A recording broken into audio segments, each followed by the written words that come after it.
सभी को नमस्कार। साइंस सेकंड ग्रेड के लिए आज हम एक विशेष परिचर्चा करेंगे, जिसमें हमारा एक विशेष स्पेशल सब्जेक्ट है, जिसके अंतर्गत हम शिक्षण विधियां या जिसको टीचिंग मेथड के नाम से जानते हैं। और साइंस हो या अन्य सब्जेक्ट हो, सभी के अंदर इसकी बहुत ही महत्वपूर्ण भूमिका है। और पिछले एग्जाम में आपने देखा होगा, मेरे टाइम भी और अभी भी, इसमें बच्चे मात खा जाते हैं और इसको हल्के में ले लेते हैं कि टीचिंग मेथड है। जैसे हम हिंदी को थोड़ा हल्के में लेते हैं, उसी तरह इसको भी साइंस के अंदर जो साइंस के बच्चे हैं वो इस पार्ट को छोड़ देते हैं या थोड़ा सा हल्के में ले लेते हैं। उसके कारण इसका जो नुकसान है उस पर हम बहुत बड़ा नुकसान इसका होता है। और इसका क्या फायदा है ये भी हम बात करेंगे। पिछले एग्जाम के अंदर किस प्रकार के प्रश्न आए हैं और इस कहाँ से इसको पढ़ें, किस प्रकार से इसमें मैनेजमेंट हो सकता है, कितने प्रश्न यहाँ से सही हो सकते हैं, इस प्रकार की चर्चा हम इसके अंदर करने जा रहे हैं। शिक्षण विधियों की हम बात करें तो आज हम केवल इसके व्यू रचना पर बात करेंगे। इसका एक वीडियो हमारा और आएगा पार्ट सेकंड के अंदर, जिसमें हम इसका जो सिलेबस है, कहाँ से किस प्रकार के प्रश्न पूछे जाते हैं, उसकी अलग से एक वीडियो और डालेंगे। आज हम केवल इसकी जो पुस्तक सूची है या इसको किस प्रकार से तैयार कर सकते हैं, ऑब्जेक्टिव कहाँ से पढ़ सकते हैं, इस प्रकार से इसका जो सिलेबस है उसके अलग से पीपीटी बनाकर हम आपको एक एक टॉपिक से बताएंगे कि किस टॉपिक से किस प्रकार के प्रश्न पीछे के एग्जामों में आए हुए हैं। क्योंकि अब जैसे हम पुस्तक बायोलॉजी पर काम चल रहा है, तो उसमें हमने सारे पेपर जो पीछे हैं वो देखे हैं। लगभग 17-18 पेपर हो सकते हैं सेकंड ग्रेड के आज तक के। सेकंड ग्रेड का, संस्कृत एजुकेशन का, स्पेशल एजुकेशन का, सेकेंडरी एजुकेशन का, काफ़ी ऐसे पेपर हैं जिसमें ये टीचिंग मेथड आया हुआ है। तो हमने प्रश्नों को देखा है कि किस यूनिट से किस प्रकार के प्रश्न पूछे गए। उसी कड़ी के अंदर हम आज चर्चा इसमें करेंगे कि कहाँ से कौन सा प्रश्न पूछा गया। अब ये अपने आप में महत्वपूर्ण क्यों हो जाता है? क्योंकि हम जब देखते हैं कि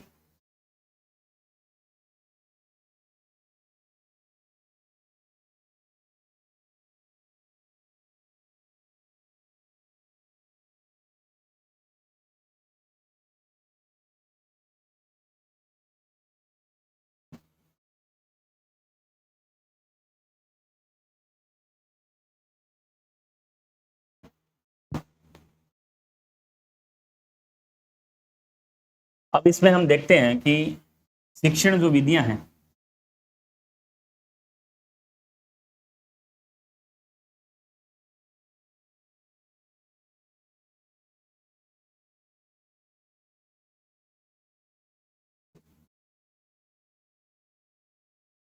शिक्षण जो विधि है किस प्रकार के यहां से प्रश्न पूछे जाते हैं।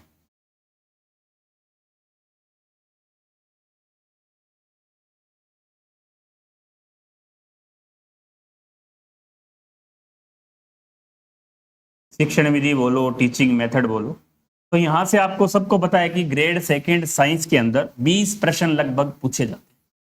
20 प्रश्न यहां से पूछे जाते हैं, केवल प्योर थ्योरेटिकल होते हैं। कहीं किसी भी प्रकार का कोई न्यूमेरिकल या हार्ड प्रश्न यहाँ से नहीं पूछे जाते हैं। आपने यदि रीट वगैरह की तैयारी कर रखी है जिन साथियों ने, उनके लिए और आसान है। जो नए बच्चे हैं उनके लिए भी हम चर्चा करेंगे किस प्रकार से इसको आप कर सकते हैं। एक तो आपको जैसे हमारा आपको पता है कि केमिस्ट्री है, बायो है, फिजिक्स है, वहां हम प्रश्नों की संख्या देखें तो हमारे 45, 40 और लगभग 45, या यहाँ भी लगभग 42, 43, इस टाइप का रेशो, बराबर रेशो रहता है। और इन प्रश्नों की तुलना में अब हम बायो के लिए देखो कितनी बुक्स पढ़ते हैं, 11वीं की, 12वीं की, बीएससी की, लगभग कितने प्रश्न आते हैं? 43। और यहाँ इसी तरह फिजिक्स के लिए हम बीएससी वाला पढ़ते हैं, केमिस्ट्री के लिए भी बीएससी और 11वीं 12वीं का पढ़ते हैं। और हम इतनी मेहनत करते हैं कितने नंबर के लिए? 43 प्रश्न के लिए। यहाँ प्रश्नों की संख्या हमारी कितनी है? 20। उसको हम क्या देते हैं? छोड़ देते हैं। लगभग की मैं बात करूं, कोचिंग्स में भी आप यदि पढ़ेंगे तो वहां भी आपको ज्यादातर ये टीचिंग मेथड नहीं पढ़ाए जाते हैं, ये अपने आप को करने हैं। हालांकि हार्ड नहीं है, यदि आप थोड़ी सी रुचि लेकर आप प्रश्नों को करेंगे तो प्रश्न हो जाते हैं।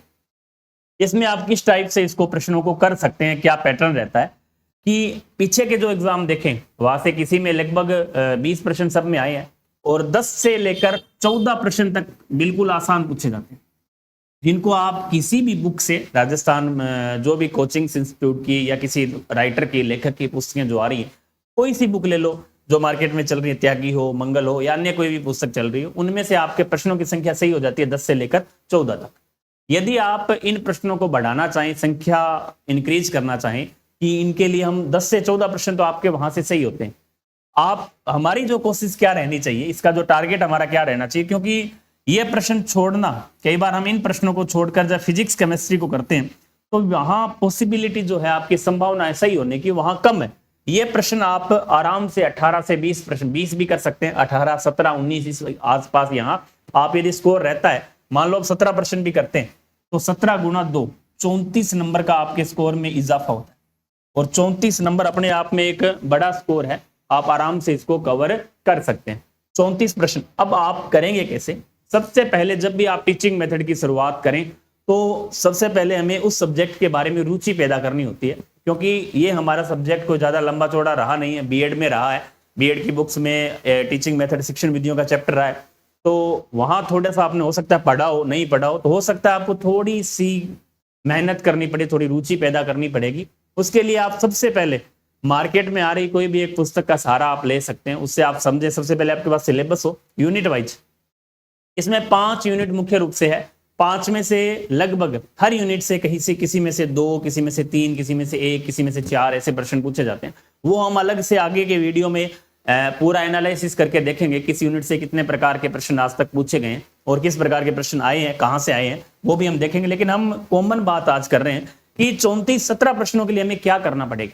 सबसे पहले आप शुरुआत मार्केट की कोई भी पुस्तक आपने ले ली, उसके साथ साथ आप एक पुस्तक जो बीएड की जो पुस्तक है, बीएड में भी ये चलता है, तो वो आपके साथी या आपके पास पड़ी हो तो वो आप शिक्षण विधियों की पुस्तक ले सकते हैं, एक मार्केट की बुक है। इसके अलावा आप जो पुराने पेपर जितने भी हैं उनके आप प्रश्नों को देखें कि मूल्यांकन में से किस प्रकार का प्रश्न पूछा गया है, शिक्षण विधियों में से किस प्रकार का, या वैज्ञानिकों की जो परिभाषाएं हैं वहां से किस प्रकार का, ब्लूम का वर्गीकरण है वहां से किस प्रकार का, इस प्रकार के जो प्रश्न है, पाठ योजना है वहां से किस प्रकार का प्रश्न पूछा गया है। बहुत से ऐसे विशेष टॉपिक आपके दे रखे हैं, छोटे छोटे टॉपिक है, और मात्र यदि आप 100 पेज इसके याद कर लेते हैं। हम देखो बायो और केमिस्ट्री के लिए थोड़ा सा हमारा दुर्भाग्य है कि हम इस ओर ध्यान नहीं देते, ये 20 प्रश्न आपको बहुत आगे ले जाते हैं। इसका उदाहरण मैं बताऊं, जब मेरा 2018 में चयन हुआ तो उस समय मेरे मात्र यहाँ 12 प्रश्न सही हुए कट पिट के सेकेंडरी एजुकेशन में, और संस्कृत शिक्षा विभाग वाली में मात्र 14।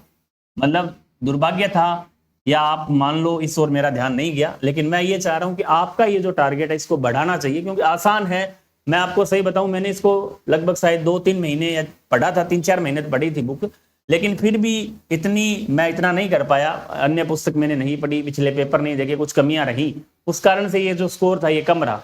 और मुझे यहाँ सीधा सीधा कितने नंबर का, लगभग 18 प्रश्न होते थे, 6 गुना 2, 12 नंबर का लॉस हुआ।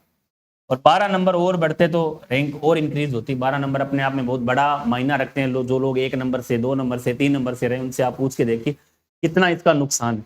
और हम इसको गलती कर जाते हैं। मैं भी आज तक मैंने भी इसके बारे में वीडियो नहीं डाला, और आज मेरे ध्यान में आया कि वास्तव में शिक्षण विधियों को लेकर हमें थोड़ा सा काम करना चाहिए। आगे मेरी भी इच्छा है कि इस पर मैं पुस्तक या कुछ नोट्स वगैरह तैयार करूं, आने वाले समय में आपको देखने को मिल सकते हैं।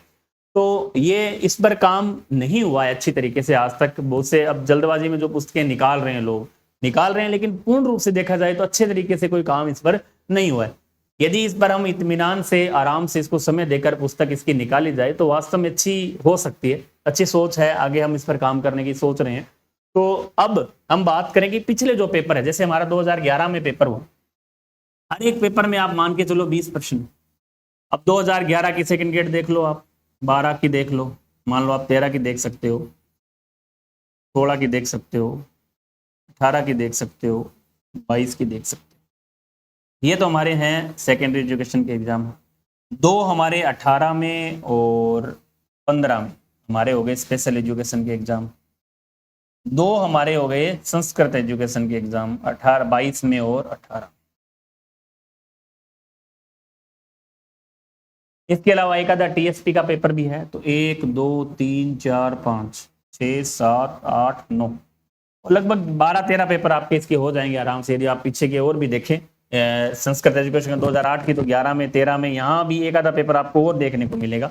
आप इन प्रश्नों को देखेंगे तो आपके ज्यादा नहीं तो आप मान लो 12 एग्जाम भी हम मान के चले तो 12 गुना हमारा कितना हुआ 20, 20 10 200 और 240 प्रश्न हमारे यहाँ तैयार हो रहे हैं टीचिंग में।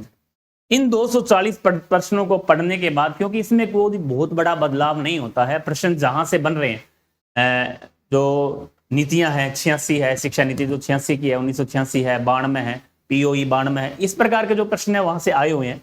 कुछ ऊट पटांग प्रश्न भी यहाँ से आते हैं, एक दो प्रश्न जो हार्ड होते हैं बुक में आपको नहीं मिलेंगे, उन प्रश्नों का पीछा भी हमें नहीं करना है, ये प्रश्न मैं ढूंढता हूँ, क्योंकि हमारी आदत होती है कि एक आधा प्रश्न ऐसा हार्ड आ जाता है, उसको हम देखने के लिए बहुत सी किताबें फरोलते हैं, बायो में हो, केमिस्ट्री में हो, उन प्रश्नों को हमें छोड़ना है, क्योंकि वो आपका सही नहीं है, किसी का भी सही नहीं है। लेकिन आप मुख्य रूप से इन पर फोकस करें कि हमें 17-18 प्रश्न इसके करने हैं।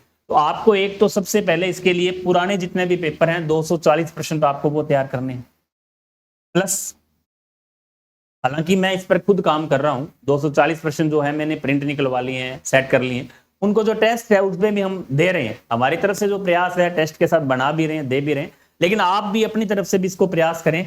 जो टेस्ट सीरीज चल रही है उसमें मैं 20% जैसे टीचिंग मेथड का दे रहा हूँ, तो टीचिंग मेथड के हमारी तरफ से तो पूरा प्लान होता है कि टॉपिक वाइज, जैसे वो टेस्ट सीरीज अभी जून में स्टार्ट हो रही है 23 जून को, उसमें भी हमने टीचिंग मेथड का ऐसा प्रयास किया है कि आपको 5-5 बार टेस्ट, जैसे 5 बार 5 यूनिट है, 5 यूनिट 5 टेस्ट में खत्म होगी, उसके बाद फिर आगे वाले 5 में फिर 5 यूनिट 10, फिर आगे वाले 5 में फिर 5 यूनिट 15, मतलब 3 से 4 बार आपका टीचिंग मेथड का रिवीजन उस पूरी सीरीज में हो रहा है। 3 से 4 बार, 4 नहीं, आप रिवीजन टेस्ट को ऐड करेंगे तो 5 बार हमारा उसके अंदर आप देखें टीचिंग मेथड का जो हमारा रिवीजन है वो 5 बार हो रहा है, तो आप उसको आराम से कवर कर सकते हैं। अब इसमें हम आगे प्रयास देखें, इस टाइप से हमने इस प्रश्नों को देखा है कि आप पुराने प्रश्न देखें, उसके बाद हम पुस्तक कौन सी पढ़ें। ऑब्जेक्टिव के लिए भी, ऑब्जेक्टिव के लिए तो आप एक बार पुराने वाले पेपर देख लेते हैं तो आपका काम चल जाएगा। पुस्तक के रूप में यदि हम देखें तो एस मंगल की जो बुक आ रही है वो भी ठीक है, एक त्यागी त्यागी करके है वो भी ठीक है, दोनों पुस्तकें, उन दोनों के आप मिलाकर प्लस बीएड वाली जो बुक है, आप थोड़ा सा गहनता से अध्ययन करना चाह रहे हैं, 3 बुक का आप निचोड़ देख लें, इनके नोट्स बना लें यदि समय है तो। इस टाइप से यदि पढ़ते हैं तो मेरे आइडिया से टीचिंग मेथड में इससे बाहर कोई ज्यादा समस्या नहीं रहेगी। लगभग जो टॉपिक है सिलेबस देखें उसको, आपको जहां से भी मिले, आपको लग रहा है कि एसएसटी के अंदर भी कुछ ऐसे टॉपिक ऐड किए गए सेम है तो वहां से भी आप इसको ऐड कर सकते हैं। कॉमन टॉपिक है, मूल्यांकन वगैरह के ऐसे कुछ टॉपिक कॉमन भी है, वहां से भी आप देख सकते हैं। तो आप इन चीजों को इस तरीके से मैनेज करें, एक टारगेट रखें कि हमें 20 में से, यदि आप देखो 18 प्रश्न आपके सही हो रहे हैं, तो मान लो हम साइंस के 70 प्रश्न कर रहे हैं, उसमें से हमारे 18 चले गए, हमारे पास केवल 52 प्रश्न हमें करने, और 52 के लिए हमारे पास कितने सब्जेक्ट है, केमिस्ट्री है, बायो है, फिजिक्स है, और तीनों में प्रश्नों की जो संख्या हम देकर चलें तो हमारे पास रहती है 130 प्रश्न हमारे केमिस्ट्री, फिजिक्स और बायो के आते हैं, और 130 में से हमें करने कितने हैं, केवल 52। आप बढ़ा सकते हैं लक्ष्य को, मैं एक मिनिमम स्कोर आपको बता रहा हूं कि आप 70% तक यदि इस पेपर में करते हैं तो आपका अच्छा टारगेट है। पिछले एग्जाम की हम देखें तो यदि आप ज्यादा भी करें तो आपके ऊपर, 130 में से मैं समझता हूं 52% बहुत माइनर है, बहुत कम है, आप आराम से कर सकते हैं। यदि आपके ऊपर अतिरिक्त दबाव, अतिरिक्त प्रेशर नहीं रहेगा, आप इस तरीके से यदि मैनेजमेंट करते हैं, आप स्मार्ट स्टडी जिसको देखें इस टाइप से यदि करेंगे तो आपको इसका काफी बड़ा बेनिफिट देखने को मिलेगा। और कई बार हम नहीं पढ़ते हैं, आलस कर जाते हैं, सोच लेते हैं टीचिंग मेथड तो ऐसे ही हो जाएगा, तो वहां आपका ये नंबर ऑफ 10-11 में रह जाएंगे आप, और आपको 7 प्रश्नों का जो नुकसान है वो 14 नंबर पर जाके गिरेगा, 14 नंबर का आपको नुकसान इसका देखने को मिलेगा। तो आप कोशिश ये करें कि टीचिंग मेथड को अभी साथ साथ स्टार्ट कर दें, टॉपिक वाइज आपका सिलेबस जो है उसको अकॉर्डिंग, इसके अकॉर्डिंग आप इसको तैयार कर सकते हैं, और इसके नोट्स यदि हो तो आप नोट्स बना सकते हैं, इन चीजों को शॉर्ट में लिख के तैयार कर सकते हैं। तो टीचिंग मेथड आपके लिए बहुत ही महत्वपूर्ण भूमिका निभाता है। आप फिजिक्स, केमिस्ट्री और बायो का टाइम, इसका भी आप टाइम टेबल सेट जरूर करें। जब भी आप पढ़ते हैं तो आप कोशिश करें कि जैसे आप फिजिक्स को 2 घंटे दे रहे हैं या 3 घंटे दे रहे हैं, बायो को आप 2 घंटे और केमिस्ट्री को आप 3 घंटे, इसके अलावा आप 1 घंटा रेगुलर आप डेली देते हैं तो 1-1.5 महीने में आप आराम से इसको रिवीजन कर सकते हैं। उसके बाद आप टेस्ट देंगे तो शेड्यूल के हिसाब से भी आप इसको कवर कर सकते हैं। तो ये बहुत ही इंपॉर्टेंट और महत्वपूर्ण चीज है, इसको आपको आलस नहीं करना है। अब की बार थोड़ा दुर्भाग्य रहा कि सेकंड ग्रेड का जो पेपर हुआ संस्कृत एजुकेशन का, वहां टीचिंग मेथड के जो प्रश्न थे वो मैथ से पूछे गए, थोड़ा सा हमारे सिलेबस से बाहर थे। हमने उस टाइम भी आपको बताया था कि मैथ का यदि कोई टीचिंग मेथड आ रहा है तो वो आपका है जो डिलीट होगा, तो ऐसा ही हुआ, उन प्रश्नों को डिलीट किया और उसका प्रभाव क्या पड़ा, प्रश्न जब ज्यादा डिलीट होते हैं तो मेरिट थोड़ी सी क्या है इंक्रीज हो जाता है, कि नंबर ऑफ स्टूडेंट के जो नंबर है वो भी बढ़ने के कारण मेरिट थोड़ी सी बढ़ गई। तो इसका वो अलग चीज है, वो आप हर बार ऐसा नहीं होगा, अब की बार को गलती से हो गया होगा।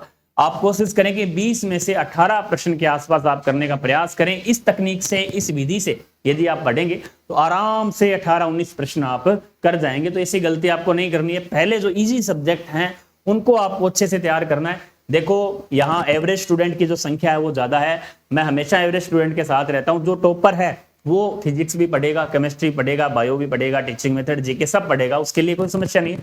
लेकिन जो एवरेज है, जो बिल्कुल बाउंड्री लाइन पे है, चाह रहा है कि साइंस में मुझे केवल पास होना है, उनके लिए ये बहुत ही महत्वपूर्ण है। और ऐसे स्टूडेंट, हमें भी पता है कि साइंस के अंदर लगभग 70% विद्यार्थी ऐसे हैं जो केवल बायो, केमिस्ट्री और टीचिंग मेथड पर अपना डेरा डाले हुए। तो 70 नहीं, इसकी संख्या 70 से भी ज्यादा है, लगभग 80+ है। तो आप उनके विद्यार्थियों के लिए बहुत महत्वपूर्ण है, सभी के लिए महत्वपूर्ण है। आपको ये टारगेट रखना है कि 17 से 18 प्रश्न हमें इसके करने हैं, तो आप आराम से इसको इत्मीनान से कर पाएंगे। आगे के इस वीडियो के अंदर हम 2-3 दिन के अंदर इसका जो सिलेबस है उसको हम देखेंगे, किस यूनिट से कितने प्रश्न आज तक टीचिंग मेथड के अंदर पूछे गए। तो आगे आज आप इस तरीके से इसको मैनेज कर सकते हैं, तैयार कर सकते हैं, स्टार्ट कर दें अपनी तैयारी। तो आगे की वीडियो में फिर आपसे मिलेंगे, उसमें हम जानेंगे कि आप कहां से, किस यूनिट से किस प्रकार के प्रश्न पूछे गए। तो जब तक के लिए जय हिंद, जय भारत, जय राजस्थान।